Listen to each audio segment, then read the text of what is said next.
Táimid an seo inniu han léirú an cairdeas agus an comhoibriú atá bon idir muintir Gaeltacht Cheanada, Oireachtas Gaeilge Cheanada agus Oireachtas na Gaeilge in Éirinn. Seo an tríú bhliain as a chéile Oireachtálamhuid Oireachtas Gaeilge Cheanada agus bhliain aitheantas a chur sin ag chur trí chrann Darach inniu. Agus han an Searmanas a oscailt bhliain a gléic Ambasadóir na Éirinn I Canada an Dochtúir Ray Bassett. A hilse Dr. Ray Bassett. Gurbh míle maith go léir. I dús bara bhhaidlumm buíochas mór a gháildíomh as ucht an Curadh a fuarthas chun teacht anseo inniu. Tá áthas mór orm a bheithin seo chun tacaíocht a thabhartdaíomh chun bhuan gaeltacht a chur fáil is seo I Canada agus dar nó the North America hui. Bhí brinlóid a Curadh roint bliain ó hin agus díag ar níag tá an brinlóid sin ag teacht sa réalt. Mar a héan an seanócail is níag a chéile a thugtar na caisleáin. Caithfar buíochas speisialta go bhfuil de airald agus stíl pásanta agus cumann na gaeltachta I Kingston as ucht an éacht seo a thosnú. Ach bhhaidlumm freisin buíochas mór a go bháildíomh go léir as ucht an sár acht agus díon ibre a dhéanann sibh ar son dar ártanga náisiúnta agus tá sé caint mar duine éarnach a go mad beo I Canada. Cibé tacaíocht a thugann sibh den Gaeilge, múna na Gaeilge, cuasaí agus achtraí a chur ar siúl, nó leabhart agus cleachtain na Gaeilge gach le mullim sibh, trí leabhart na Gaeilge teachfar feabhas uirthi.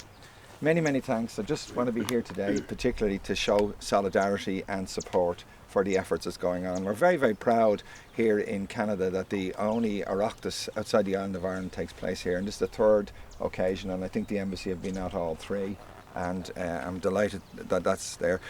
There's been a huge amount of work going on here in Canada, and I know it's getting recognition in Ireland as well, particularly by Harold, Sheila and the Irish groups throughout Canada. And the sort of highest point of it here is the establishment of a permanent Irish-speaking area in Canada. It may be small, I think it's 62 acres, but it's still very important. And I just want to say how much we appreciate, as the Irish community here in Canada, the work that's going on. I think it's fantastic that we've got this symbolic planting of the 3 trees, one by the Oireachtas in Canada, one by the Oireachtas in Ireland, and the third one is going to be jointly planted to show the symbiotic relationship between the Oireachtas in Ireland and the Oireachtas in Canada. Just want to wish you all the very best and say congratulations yet again. Many thanks.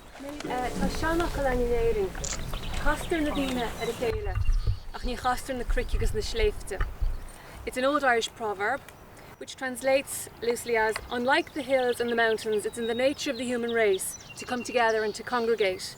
And I think it's a trait that Irish people, I feel, display more than most. We like to congregate and we like to come together. Even in the name of our festival, Oireachtas, a word that goes back to the 8th century in Ireland, means a meeting of people coming together. It's also the name of our national parliament in Ireland, but since the festival predates the Parliament, we of course claim ownership of the word Oireachtas.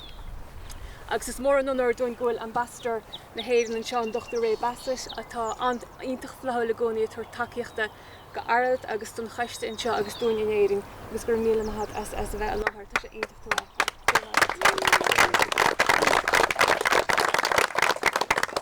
The planting of the oak tree here at Siomh na Gaeltachta is symbolic of the cooperation and the shared vision between ourselves and Oireachtas and Éirinn agus Oireachtas Gaeilge Cheanada.